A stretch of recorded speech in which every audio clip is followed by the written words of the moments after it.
Comenzamos entonces presentando al doctor Carlos Romano, que muy gustosamente se ha unido a estos encuentros.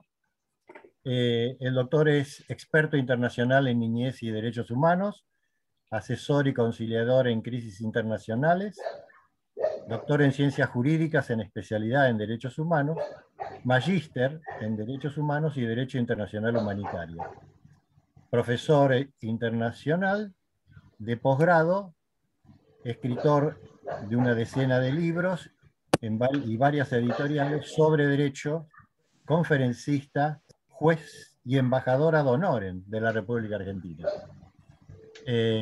Además nos conocemos de hace un rato largo también.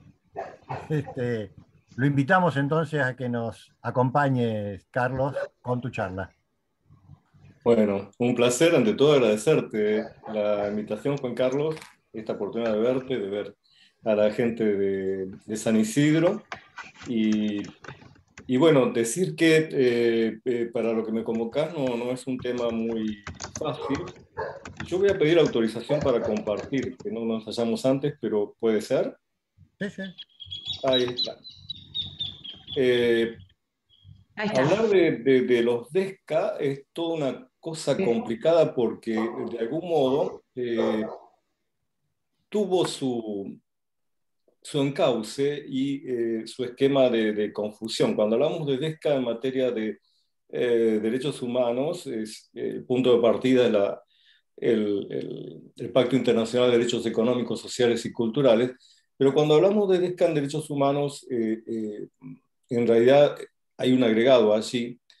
¿Se acuerdan que por lo común las divisiones en generaciones de derechos humanos nos cuentan de cuatro, que en realidad hoy son cinco? Les digo el común, es decir, en la primera generación tenemos la vida, la libertad, el honor, la dignidad; en la segunda, los derechos políticos; en la tercera, los derechos económicos, sociales y culturales propiamente; pero en la cuarta aparece todo el desarrollo de derecho a la paz, al medio ambiente, derecho al desarrollo, y ya en la quinta muchos estamos trabajando lo que implica una cuestión relativa a los derechos ciber, la identidad ciber, la dignidad detrás del ciber y la protección de ese resguardo.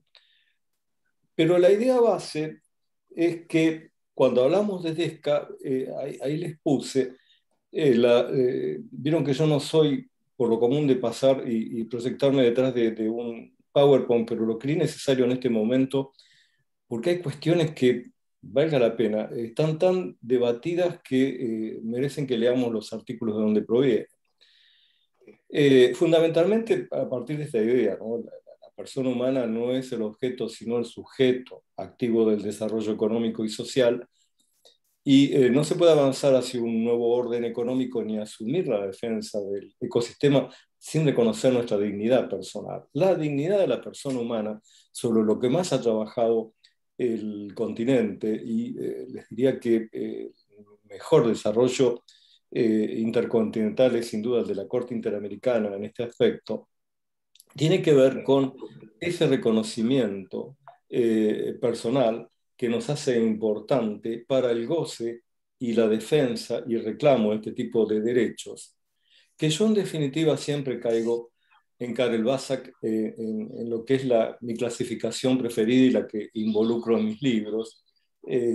Karel Vazak en 1977, al momento de que era miembro funcionario de Naciones Unidas, habla de tres generaciones que nos va a hacer entender un poquito mejor el problema actual. Y introduce lo que es una primera generación en los derechos individuales, derechos civiles y políticos, a los cuales yo le agrego un enunciado, ahí lo ven, que dice Estado abstente, es decir, es un límite al Estado en el avance sobre mis derechos individuales. En la segunda generación, Vazak ubica a los derechos de la igualdad o derechos económicos, sociales y culturales. Vean, derechos de la igualdad, dice él, tienen un referente que después lo vemos en la tercera, que es el comienzo del porqué de la solidaridad en materia de derechos humanos, y este sería un Estado facilita, Estado facilita con recursos el libre desarrollo de estos derechos que ya empiezan a ser comunitarios. Y ya luego en la tercera generación, mire qué simple, Basak habla de derechos colectivos o de la solidaridad. Y ahí es sí, comunidad, animate.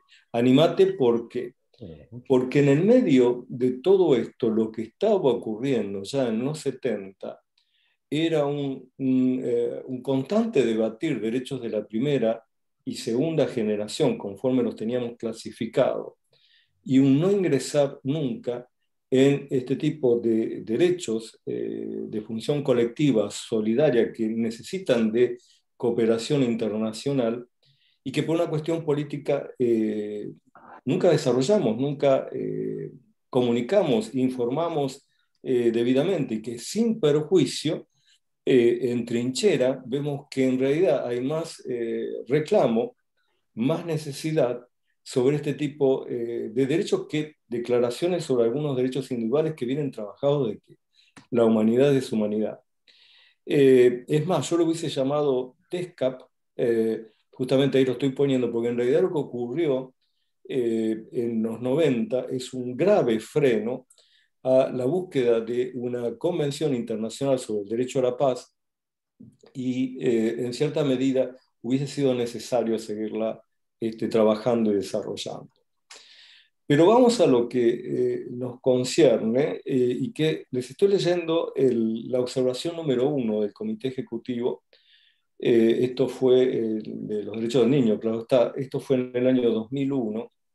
Fíjense que en el punto 13 hace hincapié en la necesidad de planear e impartir la educación de manera que promueva y refuerce la gama de valores éticos concretos consagrados en la Convención, entre ellos la educación para la paz, la tolerancia y el respeto del medio ambiente de forma integrada y holística.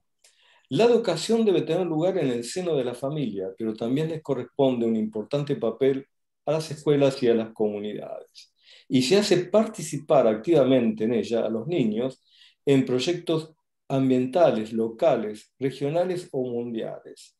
En el punto 22, este comité resalta en la observación número 1, la primera de todas las observaciones de supervisión, el papel de supervisión a escala nacional que trata de garantizar a los niños, los padres y los maestros esa participación en las decisiones relativas a la educación. Estoy hablando del año 2001, donde no se dudaba de que la educación debía ser en valores y que esos valores debían estar constreñidos ya hacia los derechos de cuarta generación, medio ambiente y la paz, y que sin duda, mediante una participación activa en lo que es el sistema educativo, una participación activa de niños, docentes y padres, debía lograr concertar luego las decisiones relativas a la educación. Digo esto porque en el interín de los 90, ya diría de los 80 hacia aquí, en realidad hubo una sobreestimación de la actuación del Estado en cuestiones que pertenecen a las comunidades. Continúo.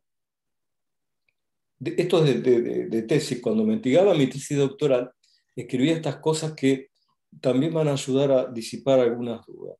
El Sistema Internacional de los Derechos Humanos Contemporáneo nació en 1948, todos lo sabemos esto, pero estoy leyendo un poco esa tesis, en base a la Declaración Universal de Derechos Humanos, en la cual se relaciona el ideal común para que todos los pueblos y las naciones deben esforzarse y deben asegurar por medidas progresivas, esta palabra sosténganla por favor, medidas progresivas de carácter nacional e internacional, su reconocimiento y ampliación universal y efectiva. Es decir, el efecto útil, la garantía de ejecución de todos los derechos, tiene que ver con las medidas progresivas. Conceptualmente, el grupo familiar, vuelvo a esto porque es obvio que hay toda una rediscusión también de la perspectiva familiar.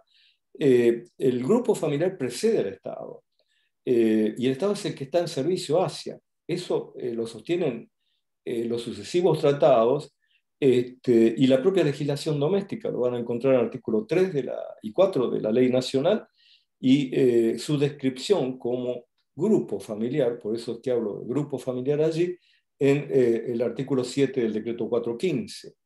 Justamente porque esta es la principal operadora para el libre desarrollo de la personalidad de toda niña o niño, y fíjense por qué también subrayo un poco más libre desarrollo de la personalidad. Eso proviene del preámbulo de la Convención de los Derechos del Niño y tiene que ver con, primero, ¿qué es la progresividad?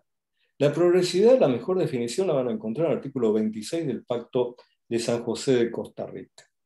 Esto es lograr progresivamente la efectividad de los derechos, de los cuales se van a derivar las normas justamente económicas, sociales, culturales, y tienen que ver con, no con lo contrario al principio de no regresividad. Es decir, los derechos son inalienables, ustedes saben, no se vuelve atrás sobre ello. Tampoco la progresividad implica el invento de derechos humanos, digo el invento en el sentido de que todavía no están eh, o surgen de un tratado o una convención. Y acá hay todo un formuleo que nos divide mucho a los académicos, que tiene que ver con la forma de interpretar los tratados. Si esa interpretación es originalista, en la que estamos enmarcados muchos, o no originalista, que implican de que hay una dinámica por la cual yo extiendo, mediante un modelo de interpretación a partir de las comisiones de trabajo del sistema internacional, eh, o adelanto nuevos derechos sobre los que todavía la, la humanidad no llegó a hacer su tratado. Y desde ya que quiero que se haga tratado sobre todos, justamente esa es la base conceptual. Pero aparte, hablar sobre personalidad jurídica que surge desde esa construcción es muy importante para el continente porque el pacto en el artículo 3 justamente habla del reconocimiento como sujeto de derechos y obligaciones sin discriminación en condiciones de igualdad. La no observancia del sistema o la aplicación de teorías dualistas, esto ustedes saben que es cuando no acepto que soy parte plegada a un sistema internacional, en algunos países implica también disminuir el concepto del derecho a la personalidad jurídica. ¿Cómo lo hacemos? Legislando, como por ejemplo en nuestro Código Civil, que todavía tiene una tesis intermedia con respecto a la capacidad. La capacidad, convencionalmente, no puede nunca desviarse del concepto de personalidad jurídica del artículo 3. Miren, para que tengan una idea, en la Comisión Americana la Convención Americana de Derechos Humanos, el derecho a la vida aparece en el artículo 4 y la personalidad jurídica aparece en el artículo 3. Y la personalidad jurídica trasciende todo debate sobre la capacidad que es un limitante doméstico a los derechos individuales de las personas. Dicho esto, entonces, una reseña cronológica. Le contaba antes a los anfitriones que he resumido mucho la charla para dejarnos un poder pensar, un poder revisar y un poder debatir también, porque en realidad eran dos charlas, pero vamos a hacer una reseña cronológica rápida de los DESCA. En 1924, en función niñez estamos hablando, la Declaración de los Derechos del Niño habla del normal desarrollo tanto material como espiritual, miren la mirada, y afirma que debe alimentarse al niño hambriento. Esto fue repetido luego en 1959 dentro del concierto de ONU. Saben que está citado en la Convención sobre los Derechos del Niño como elementos precedentes, para que luego los DESCA formidablemente amanezcan con el Pacto Internacional de Derechos Económicos, Sociales y Culturales. Esto está en el artículo 10 y habla constantemente de medidas de protección y asistencia a favor de toda la niñez. Luego, esto es en el 66, en el 69, cuando surge internacionalmente la Convención Americana, saben que por el artículo 19, todo niño tiene derecho a las medidas de protección, tanto por parte de la familia, la sociedad y el Estado. Un punto fundamental para acá. y no traten de ubicarme políticamente, por Dios, porque siempre van a terminar pensando que soy anarquista. El tema particular es que hay un orden allí: familia, sociedad y Estado.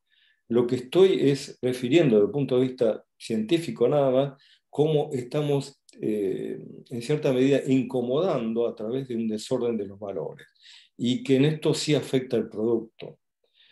Por fin, en 1989, la Convención sobre los Derechos del Niño alude cabalmente a los derechos económicos, sociales, culturales y ambientales en los artículos 24, 27, 28 y 29. En realidad, la Convención, desde los 70 hasta los 80, ya pasada la época, es cuando el derecho ambiental entra a ser importante. Después lo vamos a ver también en el orden cronológico, y por la razón que lo que eran derechos económicos, sociales y culturales inducen a entender también los ambientales. Conceptualización.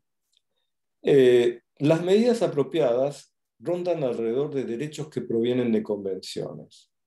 Esas son el derecho de progresividad. No pueden ser lo que el Estado pueda o crea políticamente conveniente brindar. Esto es un punto muy delicado, porque cuando hablamos de DESCA, y creo que por eso hay una meseta regresiva en materia de derechos humanos con respecto a la tercera y la cuarta generación, cuando hablamos de DESCA estamos hablando de un Estado que tiene que trabajar bien el esquema de los recursos. Estamos hablando de un mundo que tiene que resguardar los recursos, y van a ver más adelante que estamos hablando, sin duda, de derechos que solamente se pueden llegar a complementar con un cambio del orden económico estatuido. O sea, palabras muy jorobadas para el sistema, y de allí que hay un choque entre la construcción. Yo lo noté mucho. Yo me hice doctor en ciencias jurídicas después de haber sido juez, y noté mucho ese cambio. Hay una especie de desencuentro entre el avance académico y lo que surge de los juzgados propiamente. Esto que les estoy diciendo a ustedes, abogados, y algunos funcionarios que siempre nos acompañan, es muy claro: tiene que ver con un esquema de constitucionalismo social. Todas estas cuestiones fueron llevadas a constituciones nacionales, al derecho doméstico, y claramente también tienen que ver con establecer cuáles son las paredes. Es decir, la política, la justicia no puede definir la conveniencia o no de una acción, pero desde luego que sí tiene que clarificar esas paredes que dicen dónde están los derechos.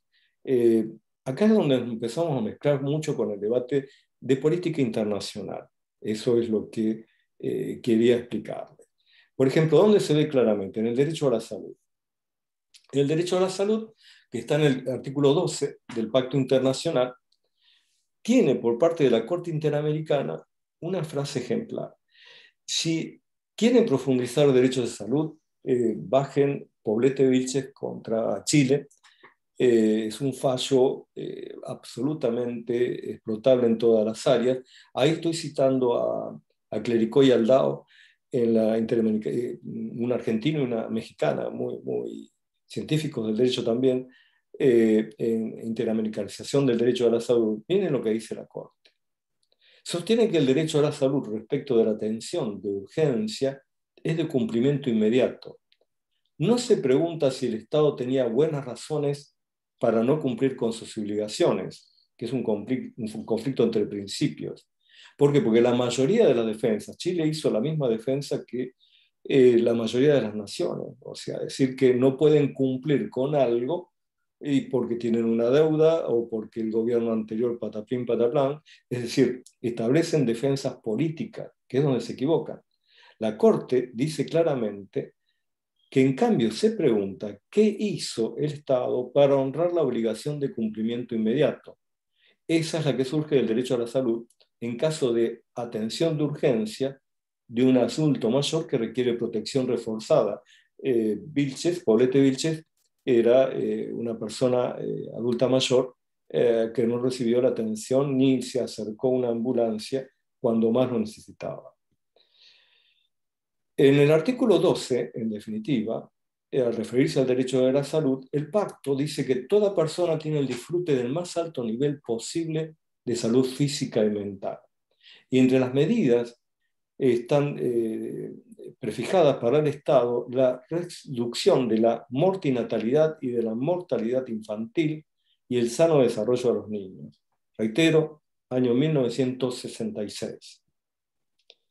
El artículo 24, año 1989, en la Convención de los Derechos del Niño, claramente está diciendo que los Estados reconocen el derecho del niño al disfrute del más alto nivel posible de salud y a los servicios de salud.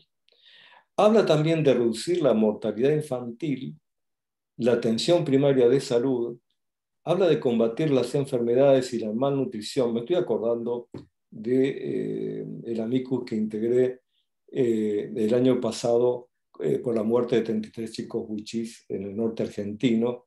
Me obligó a investigar mucho esta problemática del desconocimiento más absoluto de los principios y las preocupaciones convencionales. Habla de alimentos nutritivos adecuados, el agua potable y los peligros y riesgos de la contaminación del medio ambiente. Los 33 chicos huichí en realidad murieron por desnutrición previo, deshidratación, por contaminación de las aguas, para que tengan una idea.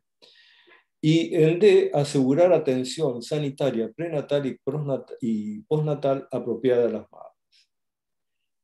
De tesis, también estoy diciendo, el artículo 24, in fine, establece que los Estados partes se comprometen a promover y alentar la cooperación internacional con miras a lograr progresivamente la plena realización del derecho. En nuestra investigación sostenemos que para que los individuos puedan utilizar sus propios recursos, debe haber recursos que puedan utilizar. Eso es muy obvio, ¿verdad? Ya que existe, sin embargo, una voluntad política muy limitada de hacer cumplir los DESCA y por consiguiente verdaderamente progresista en materia de derechos humanos. Por eso yo hablo de una meseta de regresividad que ubicaría desde los 60 en adelante en materia de derechos humanos. Vamos al derecho a la alimentación. Quiero ir rápido porque me va a gustar comenzar cara abierta con ustedes. Esto lo van a ubicar en los artículos 11 y 12 del Pacto Internacional, donde se establece un concepto que me lleva a decir: la nutrición de niñas y niños, la vivienda y el vestido, la recreación, obligaciones indispensables, indisponibles para la familia, la sociedad y el Estado, siempre en ese orden, ¿ok? Y en definitiva, voy a resaltarles esto porque tantos años creo que no utilizamos el bagaje convencional para iniciar un simple juicio de alimentos, nomás. Miren el artículo 11 del Pacto Internacional. Habla de un nivel de vida adecuado para sí y su familia. Incluso define alimentación, vestido y vivienda adecuados y una mejora continua en las condiciones de existencia. Habla de que esto también es obligación de los Estados al asegurar esa efectividad y la importancia de la cooperación internacional fundada en el libre consentimiento. Esto lo resalto porque en algunas actividades de planteamiento he dicho lo poco que usamos la cooperación internacional. Fíjense, el artículo 28 y el 29 de la Declaración Universal de Derechos Humanos, no, de la Declaración Americana de Derechos Humanos, que fue en abril de 1948, mientras que la Declaración Universal es en diciembre de 1948, hablan los artículos 28 y 29 a dos cosas elementales. Tenemos derecho a un orden internacional, y esas palabras ahora me resuenan muy fuerte en esta época de pandemia. Y por el 29 también tenemos derecho a la cooperación internacional, lo que nunca se utiliza o se utiliza muy poco en relaciones internacionales. Los Estados partes, dice el punto 2, reconocen el derecho fundamental de toda persona a estar protegida contra el hambre. y habla de que adoptarán medidas y demás. Luego lo van a encontrar reflejado, vean que estoy en el orden cronológico, en la CEDAW. En 1979 habla de garantizar servicios apropiados en relación con el embarazo, el parto y el periodo al posparto, y asegurando una nutrición adecuada durante el embarazo y la lactancia. Ese es en el artículo 12. Y en nuestra convención, la Carta Magna Niñez, los Estados partes reconocen el derecho de todo niño a un nivel de vida adecuado, a un desarrollo físico, mental, espiritual, moral y social, y a los padres y a otras personas encargadas del niño establece que les incumbe la responsabilidad para el desarrollo del niño. Fíjense que ya está siempre llevando la construcción de Estado en apoyo de la figura de los padres, porque luego dice, los Estados partes adoptarán medidas apropiadas para ayudar a los padres y a otras personas responsables, proporcionarán asistencia material y programas de apoyo con respecto a la nutrición, el vestuario y la vivienda. Por eso es que dije que estos derechos, citando lo que me provocó Karl Basak a leerlo, tienen que ver con ya no decir Estado abstente, Estado ocúpate, sírveme. Los Estados partes, termina, tomarán todas las medidas apropiadas para asegurar el pago de la pensión alimentaria por parte de los padres, y promoverán la adhesión a los convenios internacionales a tal respecto. En 1990, la declaración de la Cumbre Mundial se compromete a darle la mayor prioridad a los derechos del niño, establece ciertos objetivos primarios y 20 secundarios, que yo quisiera que después, si quieren, les paso el PowerPoint, que se redirijan a ella. Y se establece que el principal objetivo es la reducción a la mitad, antes de fin de siglo, de los niveles de desnutrición severa y moderada existentes en 1990. Esto en la primera infancia. Y yo quisiera saber cuánto hubo de solución en esto. Los 7 objetivos secundarios tenían que ver con la reducción de casos de bajo peso al nacer, con reducir la anemia por carencia de hierro entre las mujeres, la eliminación de todos los trastornos causados por la carencia de yodo, la eliminación total de carencia de vitamina A, la capacitación de la mujer para que alimente a su hijo durante los primeros 6 meses de edad, la vigilancia y promoción del crecimiento, la difusión y servicios de apoyo para aumentar la producción de alimentos y garantizar la seguridad alimentaria familiar. Más adelante, el Comité de Derechos Humanos del Pacto Internacional de Derechos Derechos Económicos, Sociales y Culturales ya establecía que los Estados partes deben tomar las medidas posibles para disminuir la mortalidad y aumentar infantil, claro, y aumentar la esperanza de vida, en especial adoptando medidas para eliminar la malnutrición y las epidemias. Esto está en la observación número 6 detallado, en el artículo 6, en respecto al derecho a la vida, que eso se impone por la Carta. Y fíjense, está hablando de una preocupación sobre malnutrición y pandemia. La observación 6 fue en el año 1982. La Corte Interamericana de Derechos Humanos tiene establecido que el derecho a la vida comprende no solo el derecho de todo ser humano de no ser privado de la vida arbitrariamente, sino también el derecho a que no se le impida el acceso a las condiciones que le garanticen una existencia digna. Es ese famoso caso Villagrán Niños en la Calle, que da lugar a la opinión consultiva 17 después. Y en cuanto a derecho de educación, disculpe si voy rápido, lo reitero, lo van a encontrar en los artículos 13 y 14 del pacto. Recuerdan que yo había dicho ya que en la Declaración Universal se hablaba de un ideal común para promover la enseñanza y la educación. Justamente era con estos sentidos. Lo que establece después el artículo 28, perdón, necesitaba un mate. El artículo 28 de la Convención sobre los Derechos del Niño en cuanto a, miren estos objetivos: implantar la enseñanza primaria obligatoria y gratuita, fomentar la enseñanza secundaria, la enseñanza general y profesional, hacer la enseñanza superior accesible a todos sobre la base de la capacidad, reducir las tasas de deserción escolar.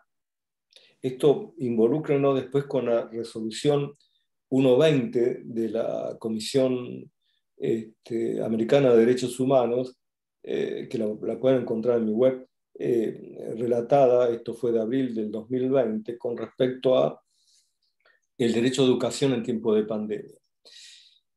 Habla de una disciplina escolar que se administre de modo compatible con la dignidad humana del niño, y vuelve a decir cooperación internacional, y que fundamentalmente se tendrán en cuenta los países en desarrollo, cosa que no ocurrió ni siquiera para las vacunas. El artículo 29, al referirse a educación, vuelve, como todas las convenciones, a preocuparse por la personalidad de toda niña o niño, y habla de su desarrollo, de la capacidad mental y física del niño, pero por sobre todo también no deja de citar las aptitudes, la inteligencia emocional, lo espiritual. Y en el artículo 29 habla de inculcar el respeto de los derechos humanos. Fíjense lo bajos que estamos en materia de educación sobre derechos humanos, que yo creería que no solamente deben ser parte de la universidad de las universidades que brindan derechos, sino que esto tendría que estar muy destinado ya desde las escuelas de primer y segundo grado y en todas las universidades. Habla de inculcar el respeto de sus padres, de su propia identidad cultural, de su idioma, sus valores, de los valores nacionales, aquellos valores nacionales del país en que vive. Habla de preparar al niño para asumir una vida responsable en una sociedad libre, con espíritu de comprensión. Otra vez vuelvo al derecho a la paz. Comprensión, paz, tolerancia, igualdad de los sexos y amistad sobre todos los pueblos, grupos étnicos, nacionales, religiosos y personas de origen indígena. Inculcar al niño, y otra vez volvemos a la cuarta generación, el respeto al medio ambiente natural. Y ahora, muy rápido, derecho al desarrollo y al derecho ambiental. Lo voy a hacer cronológico. Lo primero que estoy relatando en uno de mis libros es la primera cumbre. La Cumbre para la Tierra se llamó en 1972. Es un primer encuentro para la conservación y mejora del medio ambiente humano y un plan de acción. En ese momento solamente se animaban a darse recomendaciones. En 1984 tenemos la Comisión Mundial del Medio Ambiente y ahí se aplica una agenda ya global, un quehacer, que después desembocará en la Cumbre Mundial del 2005. La Cumbre Mundial del 2005-2015, así fue, en Yogo, tiene elementos muy importantes para el que quiera investigar. Pero lo cierto es que de esta primera Comisión Mundial surge tres palabras compatibles con la defensa del medio ambiente: el desarrollo económico, el desarrollo social y la protección del medio ambiente. Está generando ya la primera idea de que esto es adecuadamente armonioso y que no debe provocar una confrontación. A veces cuando veo las brechas en materia de discusión de derechos humanos, la verdad que me preocupan. La base esencial de los derechos humanos es que todos tienen una interacción, todos son interdependientes y están vinculados. Ningún derecho puede eliminar a otro derecho. Es decir, en la teoría de la propensión alterna, que los jueces solemos aplicar y conocer bien, sabemos con claridad, y el abogado sabe cuando pide, que en realidad no está planteando la eliminación del derecho de otra persona, sino que está planteando, por una cuestión de oportunidad y conveniencia, la necesidad de reimaginar y reubicar a un derecho por sobre otro para esa causa en particular. Pero eliminación de derechos humanos no existe, ni como concepto tampoco con respecto a las tres perspectivas que trabajamos en derechos humanos, perspectiva familiar, perspectiva de género, perspectiva niñez, en su orden de aparición dentro del plano de las convenciones. Los derechos se armonizan entre sí. Y esto sigue en la Declaración sobre el Desarrollo de ONU. Esto fue en 1986. Ahí se habla del derecho al desarrollo y también que es inalienable, en virtud del cual todo ser humano está preparado para participar en el desarrollo cultural, económico y político. No dejen a nadie fuera de ese derecho al desarrollo. Y se lo vincula al cuidado de los recursos, a la libre determinación de los pueblos y a la justa distribución de los beneficios. Y acá hay una mezcolanza. Esto no es ideología, esto no es un dogma religioso. Cuando uno habla de libre determinación de los pueblos, cuidado de los recursos, justa distribución de los beneficios, está hablando de doctrina de derechos humanos, doctrina del derecho, que es donde tenemos que estar ubicados. La declaración exige medidas. La paz y la seguridad internacional son elementos esenciales para la realización del derecho al desarrollo. Año 1986. Muerto Luther King, muerto Gandhi. Yo recuerdo de aquella época, porque siempre he tenido como modelos a mi vida, en los aspectos de la paz social, sin duda Mandela, en los aspectos espirituales a la Madre Teresa de Calcuta, y tantos otros que tenían estas convergencias claras en donde la persona humana es el sujeto central del desarrollo. Y también esa declaración, por eso lo traigo como importante, admite la necesidad de un nuevo orden económico. Señores, cuando pedimos y cuando estamos hablando de cambiar el orden económico, no es un esquema de revolución ideológica, no es que esto nos haya traído como escozor la pandemia, sino que desde 1986 la humanidad está viendo la necesidad de generar un nuevo orden del sentido económico. 1987, informe Brundtland. Brundtland, así se pronuncia, porque es Noruega. Era Noruega, Brundtland, la primera ministra, que en algún momento o con más tiempo suelo desarrollar más sobre ella. Y allí en Noruega se reunieron y hablaba del desarrollo económico junto con la sostenibilidad ambiental. El desarrollo sustentable como principio nace de aquí, hace un análisis y crítica de un replanteo de políticas del desarrollo económico globalizador, reconociendo, miren, que el actual avance social se está llevando a cabo a un costo medioambiental alto. Se utiliza por primera vez el término desarrollo sostenible, embaucado en aquel que satisface las necesidades del presente sin comprometer las necesidades de las futuras generaciones. Brundtland hablaba de las futuras generaciones, en realidad hablaba de nuestro derecho futuro. El artículo 11 del Pacto de Protocolo de San Salvador, que es el que adiciona a la Convención Americana de los Derechos Humanos en 1988, ya dice claramente, en referencia también al artículo 26 sobre la progresividad de derechos humanos en el continente, el derecho a un ambiente sano, a que toda persona tiene derecho a vivir en un ambiente sano y contar con servicios públicos básicos. Y para ello postula que los estados promoverán la protección, preservación y mejoramiento del medio ambiente. En 1992, Convención Marco de Naciones Unidas, ese convenio marco refuerza la conciencia pública a escala mundial. Luego los gobiernos acordaron una adición en el Protocolo de Kioto en 97, Nairobi 2006, se intentó Copenhague en el 2009, y vean con claridad lo que establece México 2010. Pero lo cierto es que en esa convención marco se habla de la estabilidad en cuanto a la necesidad de estabilidad en cuanto a concentración de gases de efecto invernadero.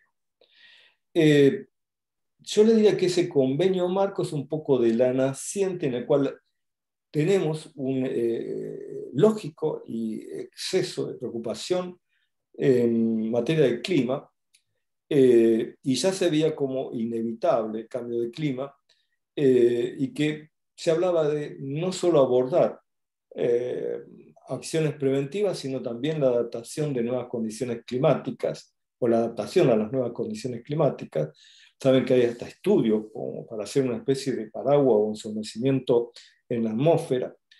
Y yo me pregunto, porque era cuando ya empecé a trabajar el tema de las alertas tempranas a nivel de investigación y demás, para que lo entiendan. Yo como juez tenía un claro amor al desarrollo de medidas autosatisfactivas, es decir, en mi fuero esto era fundamental, tener claro que frente a un posible y cierto hecho y que ya fuera inminente, tenía que dar un adelanto jurisdiccional, tenía pero absolutamente claridad de la importancia de prevenir. Y yo me pregunto si ya en el 92 hubiésemos desarrollado alertas tempranas mundiales, no sé si incluso tendríamos esta pandemia, pero también me pregunto cuántos hubieran salvado su vida por morir en catástrofes naturales. Llegamos a la cumbre de Río de Janeiro en el 92 y habla del desarrollo común, la integración, la corresponsabilidad, la solidaridad, la precaución. Allí nace el principio de precaución, es decir, estar plenamente seguro de que no voy a generar un daño antes de generar la acción, no verlo esto después, es decir, sino al revés. Habla de la relación armónica con la naturaleza, advertí que la sociedad tenía más pobres y el planeta estaba cada vez más comprometido, eh, y ya en esta época el desarrollo y el ambiente dejaban de ser un problema exclusivo de los países no desarrollados, se empezaban a preocupar también los países desarrollados por lo que estaba ocurriendo. 94, 2 años después, tenemos en la reforma el artículo 41 de la Constitución, y llegamos a Johannesburgo en el 2002, en la otra cumbre de la Tierra, donde se definen principios relativos al agua, al estrés hídrico que ya estaba aconteciendo y la reproducción que esto tenía como problema en la producción agrícola y la biodiversidad de especies. Y llegamos a la cumbre mundial del 2005, donde el grave problema del cambio climático, estos fueron sorprendidos. ¿Se acuerdan que dije que esta cumbre estaba preparada muchos años antes? Pero fueron sorprendidos. Ya el avance del cambio climático, que se había recién avisorado en la Convención Marco de Naciones Unidas, lleva a la oportunidad de insistir en las alertas tempranas, mi tema, la asistencia a los más vulnerables, formando un sistema de alertas tempranas para catástrofes naturales. Para que ustedes lo entiendan, cero manejo del derecho. Yo me encontré en la investigación con que había muy poca regulación de alertas tempranas internacionales, que cuando se hablaba de alertas tempranas toda la gente miraba la costa de algún océano pensando en una boya por si viene un tsunami, y esto tiene más que ver con nosotros, con los hombres de derecho, que con científicos de otra índole. En la cumbre de la Tierra de Río de Janeiro, en el 2012, Río más 20, que es a 20 años de la primera reunión, se hablaba de la economía verde, y 193 delegaciones, las que participaron en hacer un acuerdo mínimo, que se llamaba El futuro que queremos, fueron a fracaso realmente. Y ahí faltaron Estados Unidos, Alemania e Inglaterra.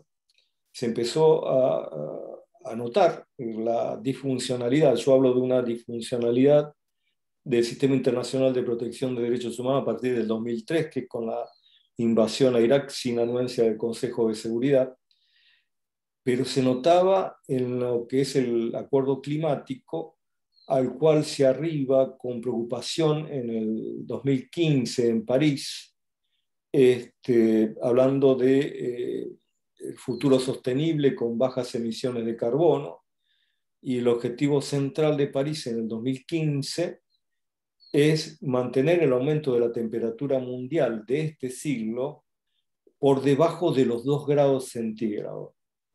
es decir, por encima de los niveles preindustriales, claro está.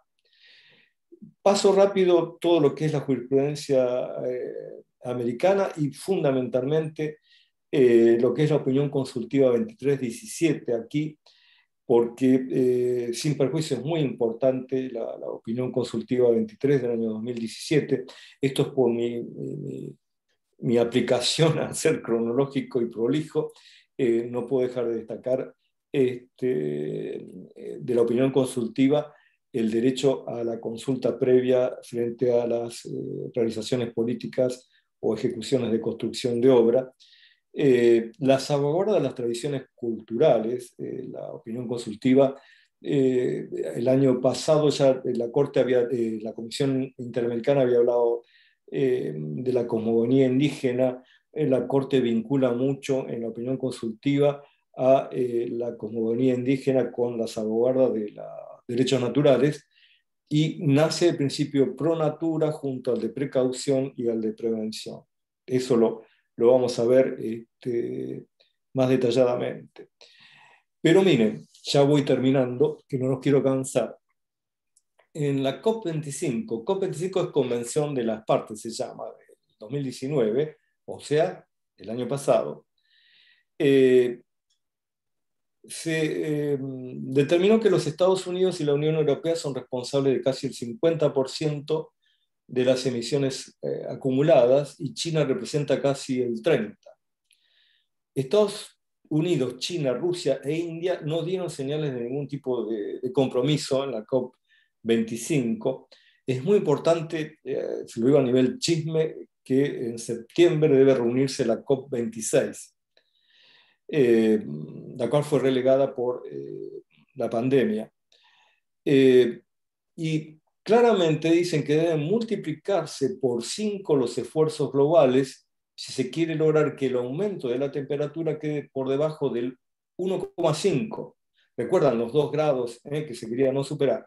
Ahora dicen que hay que quedar por debajo del 1,5, y la ONU calcula, acorde a los planes para el 2019, los planes de producción, que se llegaría a los 3,2 grados de incremento.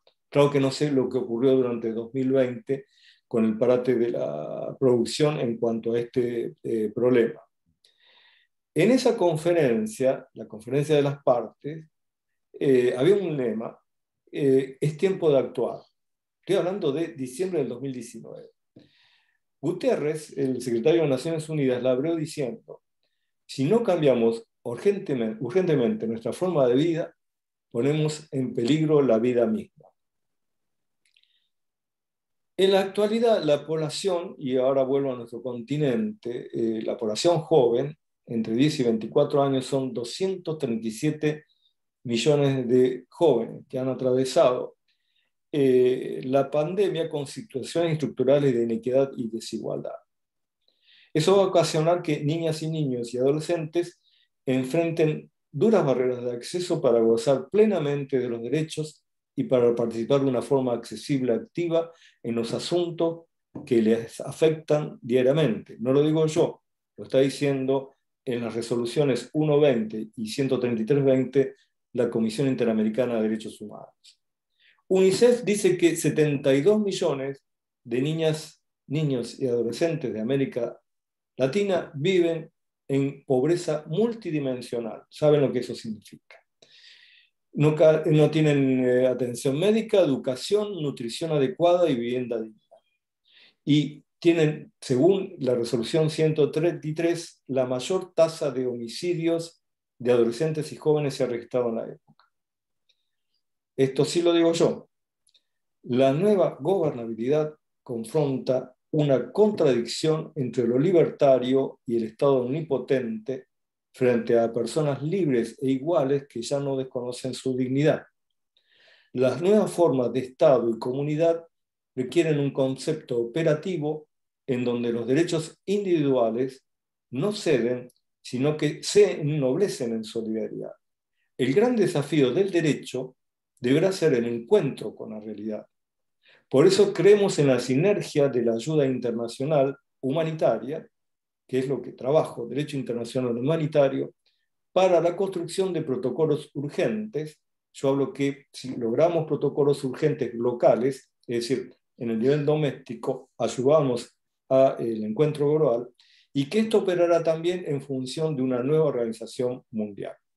Con esto, bueno, acorto acá porque espero no haberlos agotado y nos quedamos hablando. Quedo a disposición. Bárbaro. El asunto sería, en este momento tan difícil que con pandemia y habiendo tenido tantos chicos sin ir a la escuela, ¿cómo hacemos para acercarnos con lo necesario? Es decir, es conveniente que los chicos se entrenen en derechos humanos, pero también tenemos al lado una hambruna casi bastante grande para los chicos. O sea, ¿qué te parece a vos? ¿Cómo deberíamos aconsejar a la política en general, de un lado o de otro, donde sea, para encarar esto sin perder tantos chicos en el camino? Mira, algo parecido, me recordás, me lo preguntaron en Ciudad Juárez, cuando fui en el 2019 a un congreso, y estaban muy preocupados por los efectos de la educación, obviamente muy preocupados por el tema de la violencia. Mm. Eh, Así no te olvides que fue el famoso caso, ¿viste? De las tres chicas que dio lugar a todo un manejo de condenas sobre México y en el campo de la mujer más que nada. Eh, y yo les explicaba, a mí me parece que es un mundo donde las palabras cansan. Yo creo que Sí. desde la perspectiva de la especulación, sea política, comercial o de cualquier índole, hemos agotado a todos. Es un momento de acción, y fundamentalmente es un momento de ejemplo con la acción, y es fundamentalmente un momento de humildad. No se les permite a los jóvenes operar en la construcción de su propio futuro. Y eso ningún Estado tiene derecho, ninguna familia, ningún padre. Es decir, operar sobre su futuro implica también hacerlo un participante activo de ese desarrollo. Yo creo que los jóvenes tienen una creatividad y una proactividad totalmente viciada por el sistema. Y eso tiene que ver con, bueno, largarles un poco el volante cuando les enseñas a manejar. Y tiene que ser una escuela. Le decían los mexicanos, se enojaron algunos conmigo en ese momento. México, en el artículo 3 de la Constitución, ubicó en ese año justamente había ubicado una reforma y dice que el Estado es el rector de la educación. Mm. Eh, vos me conocés, ¿no? Es decir, soy respetuoso de todas las instituciones, pero que me pongan que el Estado tiene mejor definición que los padres, que los maestros, que los niños, como hacedores de su propia planificación, me permite decir que estamos en una cuestión de desastre, pues estamos pensando, y quienes nos gobiernan por lo general piensan que desde las buenas o decisiones de ellos van a provenir las soluciones a un problema de antaño. A mí me dio buen resultado eso, se generaron trabajos. Yo había recomendado que se enseñe a mediar, por ejemplo, la disciplina de la mediación. Había recomendado que no solamente se diera derechos humanos, eh, sino también se enseñara las técnicas de mediación que nosotros aprendemos, ¿viste? Y Mm. demás. Y dio buen resultado, porque los chicos encontraron también lo saludable que es intentar conciliar o intentar mediar, y salieron un poco de esta estructura de la grieta, que estás con este o con el otro. Eso es un problema muy adulto, muy generacional, ya perimido, que la verdad que creo que la humanidad actual lo sostiene para que unos vivos no se queden sin negocio, nada más. Sí. Bárbaro. Yo quería preguntarle algo a Carlos. Hola. Hola, ¿qué tal, Carlos? Un honor tenerte. Quería preguntarte, vos nombraste los derechos humanos de quinta generación. ¿Podrías hablarnos un poco más sobre eso? Que para nosotros es algo nuevo. Bueno, mira, hoy a la mañana, por ejemplo, leí que se estableció una técnica para conocer el idioma de los elefantes para poder entender y que se comunique, lo cual me parece bien. Pero también las computadoras han avanzado tanto que hasta pueden hacer hablar un mono. Lo que no sé es hasta qué punto, estoy tomando a un mono como podría haber tomado otro animal, ¿no? La computadora puede descifrar lo que pensás o puede meterte pensamientos. El ciber ha desarrollado tanto en esto que cuando hablas de problemas ciber, solamente parece que hablas de y que no me quiten la identidad o que no me tomen la clave y se provoque un delito que nosotros decimos delito informático. Pero en realidad, o sea, la verdad que el ius persequendi del sistema penal no logra avanzar mucho en eso porque tampoco hemos empoderado demasiado a fiscales con conocimiento y profundización y capacitación para perseguir delitos ambientales que son terribles. Ahora lo otro, suponete también. Si vos a mí me preguntás, entre la vida y la dignidad, ¿qué escogerías y demás? Bueno, todo el mundo sabe que soy medio loco. No me toques mi dignidad. Esta creatividad que tienen algunas personas o grupos económicos o políticos de generar una realidad que no es la realidad, o de levantar a una persona o bajar a otra, o de un tratamiento desigual, porque vos no tenés la forma de defenderte como una corpo o lo que fuera.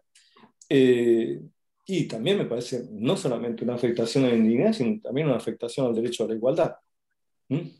Es decir, venimos hablando del derecho a la igualdad, de Juan Sin Tierra, Revolución Francesa, que esto que el otro. Entonces, a ver, ¿y qué es lo que hace que debatamos constantemente los derechos de primera generación cuando yo te estoy diciendo tenemos una meseta regresiva? Es decir, ¿qué quiere decir? Y que la verdad que lo que se dice en progre no son tan progre entonces. Y que la verdad que yo tenga que explicar o escribir sobre derechos de quinta generación es que realmente retrasamos. Y más que nada, los chicos cómo viven empatizados con los sistemas técnicos. Entonces, ¿qué ocurre? Yo no puedo generar una educación en valores, como enseña el artículo 28 de la Convención de los Derechos del Niño, si no puedo tampoco instrumentar los valores detrás de la tecnología ciber, o detrás de todo esto. Entonces, bueno, el desarrollo de esto también incluso tiene que ver con la tokenización o esquemas de criptomoneda y demás. Es toda una cuestión que no tiene regulación, es decir, los miedos, los chuchos que hay detrás de las criptomonedas, e incluso la... Te hago Sí. esta pregunta porque hace poco, menos de un mes, ya se habló que la nueva constitución chilena va a incluir los neuroderechos, que son los derechos de protección a la intimidad mental, ¿no? Y yo pensé, ¿cuánto hay para hablar también respecto de los niños de eso? Porque cada vez son más los estudios de las consecuencias que tiene este nivel máximo de estar permanentemente conectado digitalmente, ¿no? Incluso, digamos, de qué manera pueden influenciar también en su forma de pensar. Así que pensé, yo también pensé lo mismo en ese momento, que quizás se nos abre a nosotros ahora un nuevo capítulo, que aún no satisfaciendo los derechos anteriores, hay que también pensar en nuevos riesgos que van a correr los chicos, que también hay que pensar en nuevas protecciones, que antes a lo mejor no habíamos pensado. Mira, Flavia, la última vez que dimos una charla juntos creo que fue acá en Morón, el anteaño. Pero la primera vez que dimos una charla juntos, te recuerdo que fue en el Colegio de Abogados de San Isidro, hace muchos años, vos sos más joven que yo, pero hace muchos años, y yo todavía era juez, Y a mí me asombró cuando vos hablabas de estas cosas, de estas cuestiones que tienen que ver con la neurociencia y con este tipo de aplicaciones. Pero tenés que entender de que todavía son de avanzada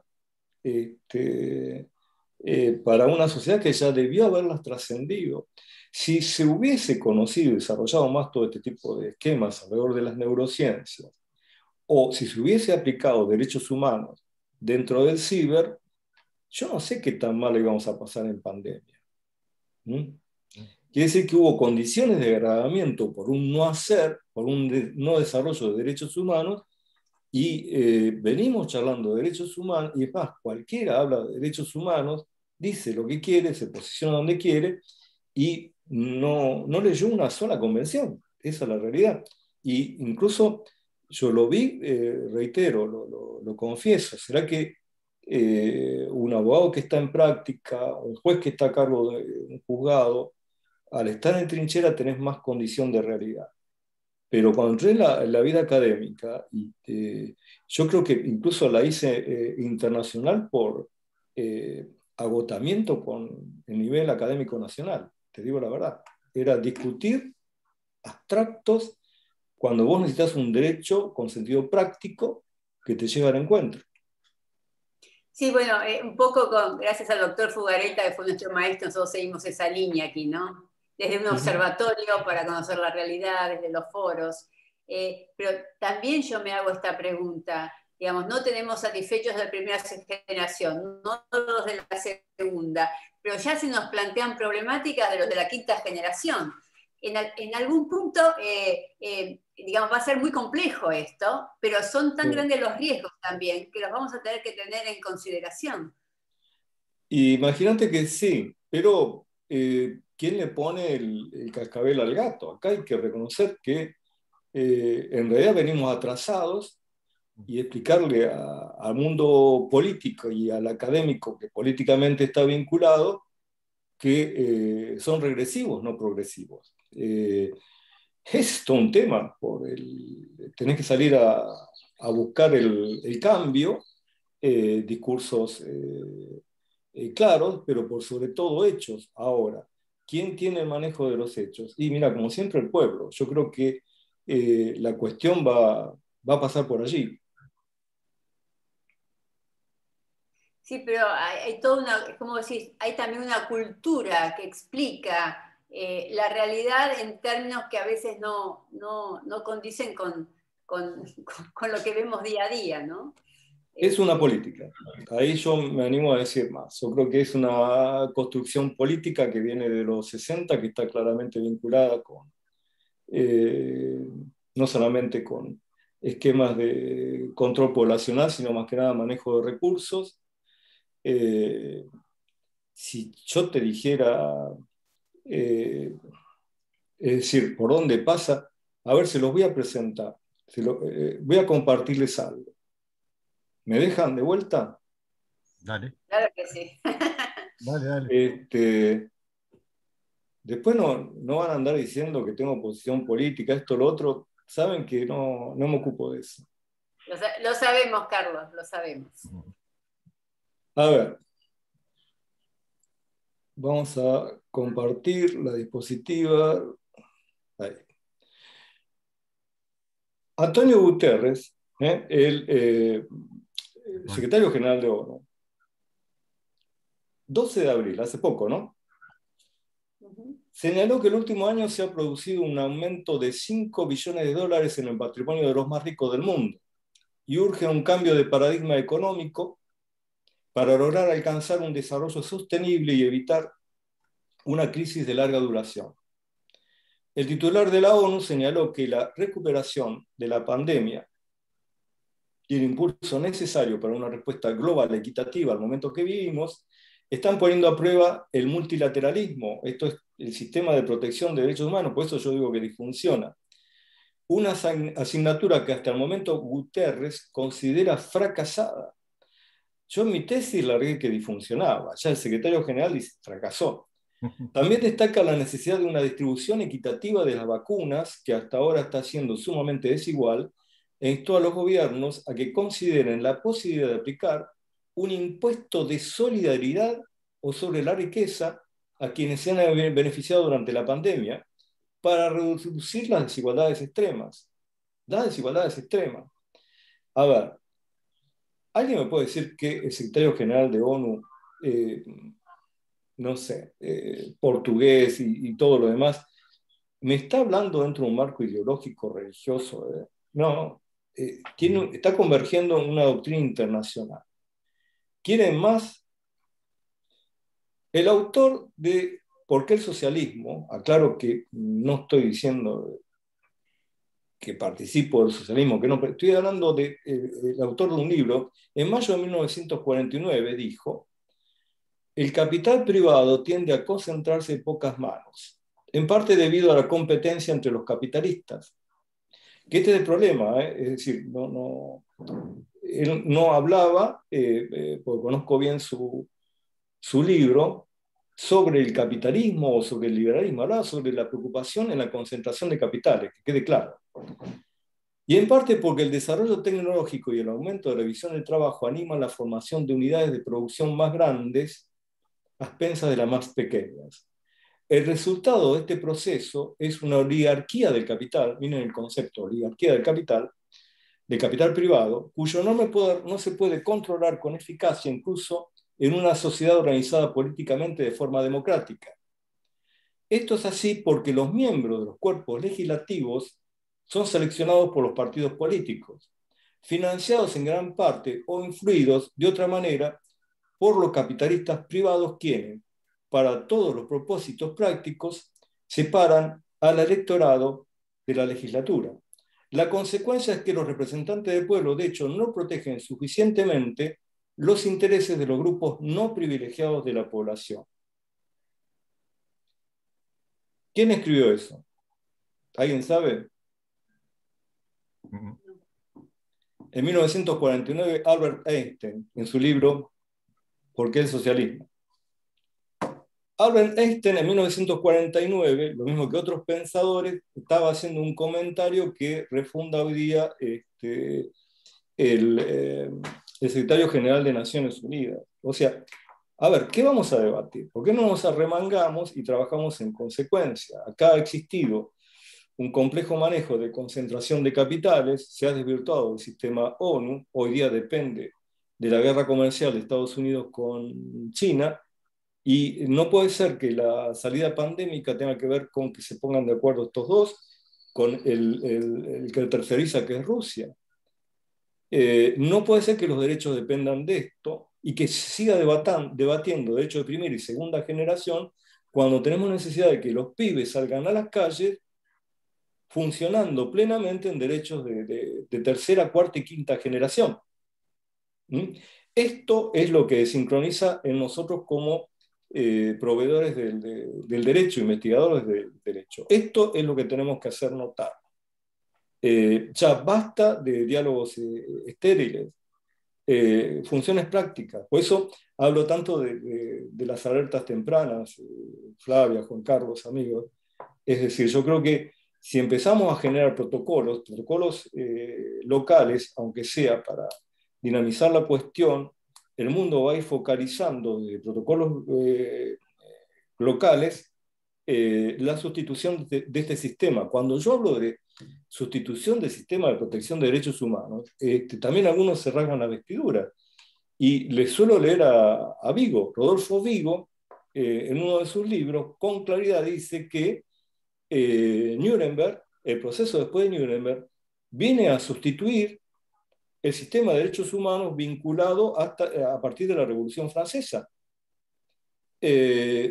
Una gran dosis de progreso del individualismo y preocupación clara desde esa época hasta Nuremberg, y una gran preocupación por un encuentro internacional en donde lo tenías a ver, te digo los filósofos que sigo: Levinas, Emmanuel Levinas, gran filósofo del derecho, discípulo de Heidegger, tomado por el nazismo, contemporáneo de Hannah Arendt. A ver, izquierda, derecha, judío, católico. Lévinas era íntimo amigo de Juan Pablo II. Habermas, que hoy vive, Habermas tiene 93 años, Jürgen Habermas hizo la gran discusión con su contemporáneo Ratzinger. Es decir, estos ñatos podían sentarse en un café, charlar como nosotros, sin establecer brechas. Buscaban la realidad, buscaban la salida. Yo creo que esto es lo que hay que hacer notar y cambiar urgentemente. Sí, además me parece lo que vos planteás, anticiparse los protocolos y también trabajar con más evidencia científica cuando hablamos de esto, ¿no? Digamos, sobre la realidad, basados en la realidad. Sin duda, hay una hipernormalización de la realidad. Es la realidad que quieren los poderosos, no es la realidad de la gente humilde. Yo recuerdo que hace un tiempo en unos trabajos que habían hecho los japoneses decían que el cambio tecnológico se iba a producir cada 2 años, un cambio fuerte. Y evidentemente los seres humanos no estamos preparados para tanto cambio a tanta velocidad. Quizás lo que tendríamos que ayornarnos en alguna forma seríamos los seres humanos para entender que este es el momento de cambios constantes.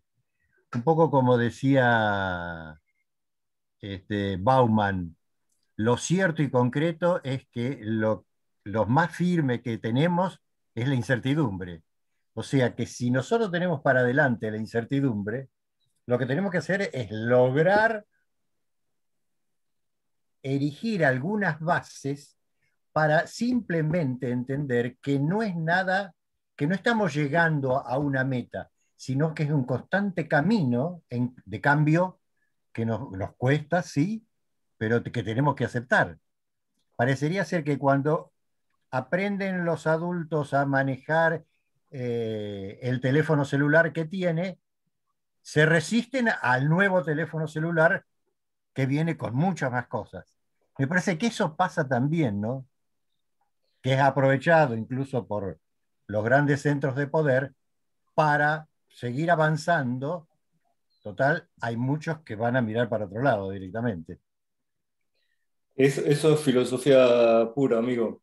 Mirá, me hiciste acordar, sabés que Heidegger es el padre del existencialismo, y de ahí Sí. provienen Hannah Arendt, Levinas y otros tantos, y habla de la preocupación por la falta de certeza. Dice que la falta de certeza es la que nos genera ansiedad. Y la certeza, sin embargo, se construye sobre dimensiones pequeñas y sobre un marco aperturista fundamental. A mí me fue bien en mis laburos en Medio Oriente, me encontré perfectamente con los musulmanes y su filosofía, pero encontrado como un cristiano. Fundamentalmente lo que siempre más quise es mantener la identidad. Esa identidad que te lleva a aceptar con nobleza al agnóstico, al musulmán, y el otro. Hoy, en la lectura del Evangelio de los católicos, tenemos no atesorar en la tierra. Fíjate qué principio. Es un principio del mandato del Nuevo Testamento. Si estoy encaminado a no atesorar en la tierra, estoy generando una certeza a mi vida, suponete, una definición, que otros la generan de otra manera. Pero lo importante es que vos vas hacia la certeza con pautas muy simples, no complicadas académicamente. Ahí lo traigo a Rodolfo Kusch, hablaríamos horas de Rodolfo Kusch sobre la importancia de la naturaleza académica, pero lo cierto es que no atesorar en la tierra es también un mandato de la civilización nueva. Es decir, nos están diciendo que si superamos 1,5 grados y están todos agazapados cuando termine la pandemia para ver quién primero contamina, vamos a ser claros, quién primero gana la guerra comercial, y nos están diciendo no atesores en la tierra porque te vas a quedar sin planeta. Es decir, porque la función de atesorar no es ni más ni menos que la de acaparar. Fíjate, recién traíamos a colación la criptomoneda y en una charla que me pidieron que asesorara, me decía qué había de bueno y de lo malo en eso. ¿Me entendés? Y yo, por ejemplo, decía, y a mí me gustaría que tokenizaran el oro. Tokenizar el oro implica no extraerlo del lugar en el que está. Como argentino, chocho, déjame el oro ahí donde está. ¿Para qué lo quiero? Que los traigan con todo lo contaminante que es, que me lo saquen de allá de Chubut, para ponerlo en una reserva federal que encima va a estar en el norte, en Estados Unidos, para que sea el respaldo del dólar. Prefiero que tokenicen el oro, como tokenizar una obra de arte y demás, y de golpe yo no te haceré. ¿Por qué? Porque el problema de la razón de esta economía actual es justamente la acumulación. Ujú. Es decir, no se fabrica, no se explota, no se trabaja para la necesidad de comer o para la necesidad de vestir o de tener, no, sino para acumular.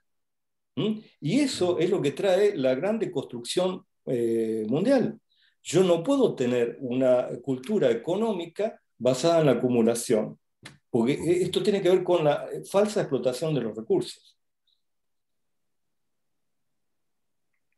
Ahora, Perdón por... Carlos, en lo nuestro también yo me pregunto, cuando efectivizar derechos depende mucho de las instituciones y de construcción institucional. ¿Cómo salvamos esa brecha sin construcción institucional? Acá muchas veces debatimos y la falta, que la interdisciplina tampoco fue avanzando, que hubo un retroceso en las prácticas interdisciplinarias, por ejemplo. Entonces, parte para nosotros, para mí central es cómo hacemos construcción institucional para que sea soporte estos derechos, porque también va a depender de eso. Sí, te diría con algo tan simple como la buena fe, pero sabemos que necesitamos que los que están manejando el cambio, los que están en un proceso de manejo de cambio, son los que debieran tener la buena fe. Yo no puedo salir a la calle y demás. Respeto mucho las instituciones y porque las respeto también las critico. Es decir, critiqué a la Corte Nacional y a la Corte Provincial cuando yo esperaba que nos declararan un poder esencial, trabajadores esenciales, y no, una feria judicial y bueno, qué sé yo, mañana nos invaden los marcianos y nos ponemos en feria judicial. Eh, Porque soy crítico y manejo mi respeto de la crítica, te diría que tanto bueno, estoy en el ámbito de provincia, tanto Colproba como el Instituto de Estudios Judiciales tendrían que ponerse un poquito la pila para formalizar esto que estamos debatiendo, ¿no? Que siempre nos traen las mismas cuestiones. El derecho no avanza así.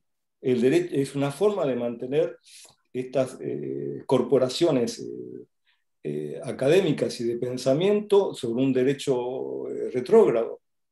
Jamás le vas a encontrar que, fíjate la preocupación que yo tengo constante, esto vos lo sabés, te lo da el ser juez. Yo fundamento, te leo un artículo, te lo pongo así y demás. No que dijo, que dijo, que dijo. Eso no es hacer derecho. Y después, bueno, te lo digo en función práctica. Si me decís cuál es el hierro candente que enfrenta un abogado diariamente y que tiene que resolver un juez, tiene que ver con los derechos económicos, sociales, culturales, tiene que ver con el derecho a la paz. Supone derecho, trabajo sobre el derecho a la paz, donde te digo, te encaro el tema de la violencia y te empiezo a hablar de violencia doméstica recién a lo último, porque primero te hablé del derecho a la paz, porque es donde lo ningunean. ¿Qué planteamientos viste con respecto a la tercera edad o al adulto mayor que sean claros?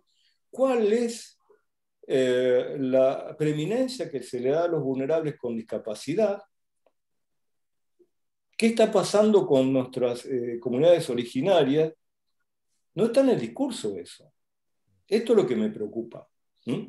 Pero bueno, puede no estar en un discurso político, porque a su vez se corresponde con toda una oleada externa, y esto sabemos que viene todo del exterior, pero que deje de estar en el discurso diario del derecho académico o en función de la Corte Provincial o del Colegio de Abogados Provincial, y a mí me preocupa. La gente con sentido común nomás se basta para darse cuenta de que esto está funcionando mal y que nosotros en épocas de pandemia debimos ser lo que hicimos un encuentro con la realidad, marcando nada más la pauta del derecho, porque nosotros conocemos el derecho, sabemos lo que es posible hacer o no hacer. El otro día estaba leyendo que en la mayoría de los países se está degenerando el sistema democrático de la manera más indigna, que es por debajo, subterráneamente, sin que te des cuenta, y que de pronto entra a padecer como normal o habitual. Estamos teniendo la muerte de la rana, esa que dicen que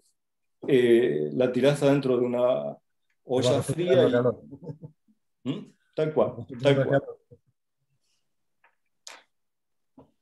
Pero, digamos, en ese punto, tener espacios de pensamiento nos da oxígeno, ¿no? Nos permite poder discutir estas ideas, poder plantear nuestras preguntas, aunque por ahí no tenemos las respuestas, pero plantear las preguntas, ¿no?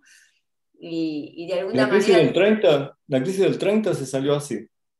La crisis del 30, todo el mundo salía a charlar a las calles, se generaba debate y demás, todo el mundo.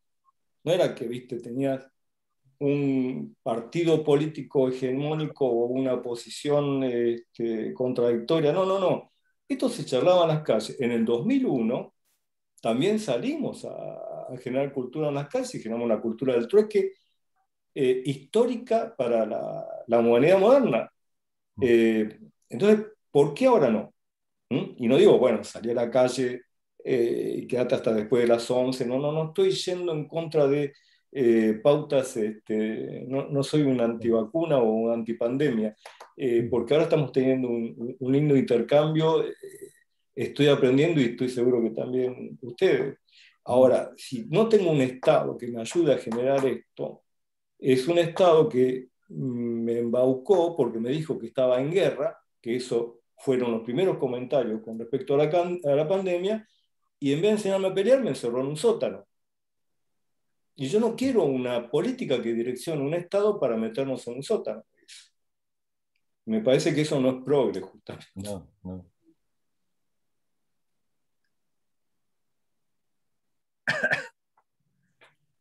¿Alguna otra pregunta, alguna otra reflexión?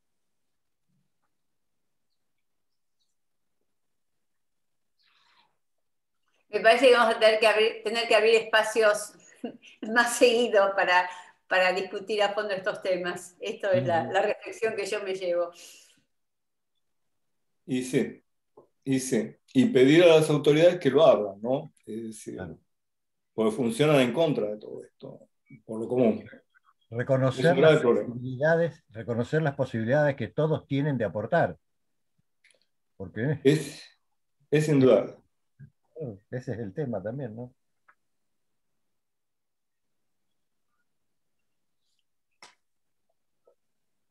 Todos se quedaron pensando, parece. Los cansé, estuve muy largo con el PowerPoint, disculpen por eso. No, no, muy bien. No, está bien. Me faltó hablarles de derecho a la paz, no saben la legislación, el marco normativo que hay. Lo dejamos para la próxima. A la próxima. Lo dejamos para la próxima. Hacemos otro encuentro con el doctor. Ahí está. Seguro. Dentro de unos meses largamos. Bueno, honrado. Bárbaro. Bueno.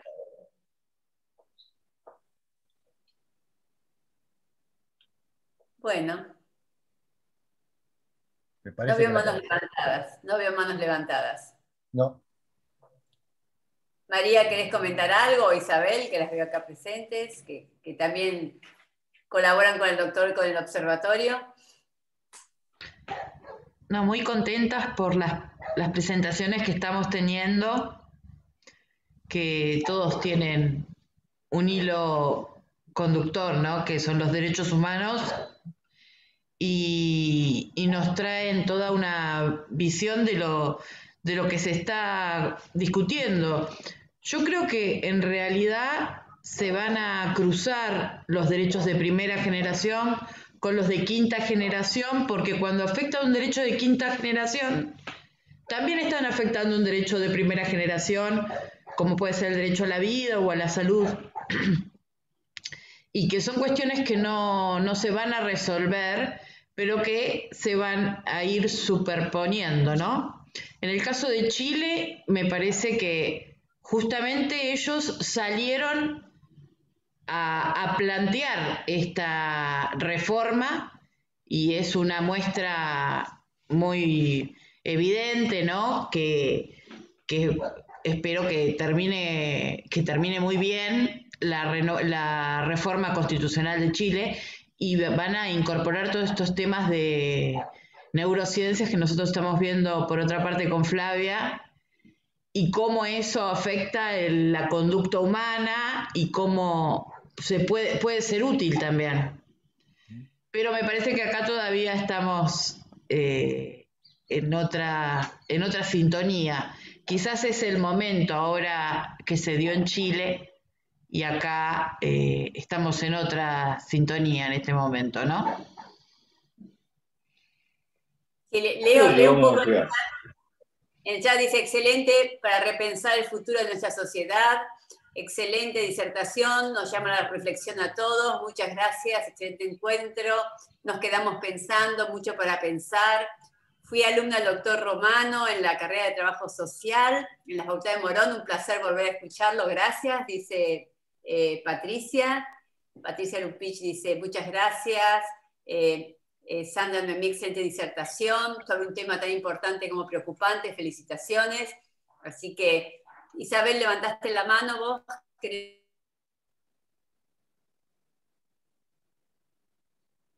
Isabel no está muteada. Estás muteada, Isabel. Estás muteada, Isabel. Estás muteada.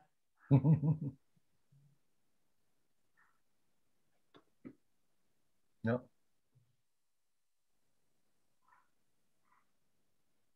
Muchas gracias, que se repita otro encuentro con el doctor Romano. Excelente, todo lo importante es que los derechos humanos no se queden en palabra vacía. Un tema interesante que debe ampliarse, gracias de Lomas de Zamora.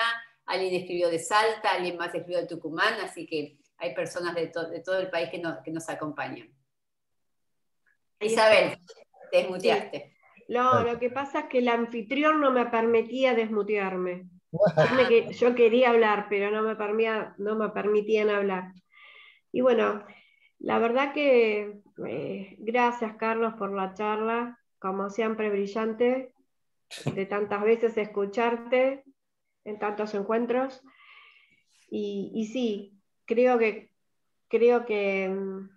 todos los diferentes derechos de distintas generaciones están, como dijo María, se van a entrecruzar, y eso tiene que ver con las distintas capas sociales o los estratos sociales que existen. Yo tengo una profesora en psicología evolutiva que decía, es muy difícil para un niño pensar si no tiene la barriga llena. Es muy difícil lo que vos comentaste de los 33 niños wichís, no solamente que murieron de hambre, sino también deshidratados. El agua también es importante. Así que son muchas cosas para pensar. También los derechos de quinta generación que mencionaste, sí, también son muy importantes. Ahora la pandemia los sacó a relucir, y de hecho, mediante eso estamos conectados. Pero sí, mucho para pensar y mucho para tomar decisiones, y me parece que se dan todas, creo, en el marco político y en el campo jurídico. Mucho. Pero tener presencia en casos como los niños wichís que comentaste, bueno, esos son los temas que nos tienen que preocupar. Ahí tenemos que tener presencia. Yo sueño con una abogacía desarrollada, capaz de estar en todos esos lugares. Wow. Y justamente la capacitación para esa, por eso estoy dando, viste, un curso para vulnerables, justamente porque me parece que es donde más necesarios somos. No debatiendo, sino litigando. Ahí mandan saludos de Tucumán. Erika Vera dice, excelente jornada, doctor impecable, que nos haga pensar en el tema, puede ser el inicio de una nueva etapa en el campo jurídico nacional, muchas gracias. Así que de todas partes nos están escribiendo. Bueno, la verdad que o sea, nos emociona escuchar, digamos, tu compromiso en el campo concreto, como con los chicos wichís, y tu compromiso siempre honesto y sincero, pero también nos da a nosotros una bocanada de aire fresco, saber que es posible debatir, que es posible seguir pensando juntos. Esto es algo que valoramos mucho, Carlos, y te lo agradecemos enormemente.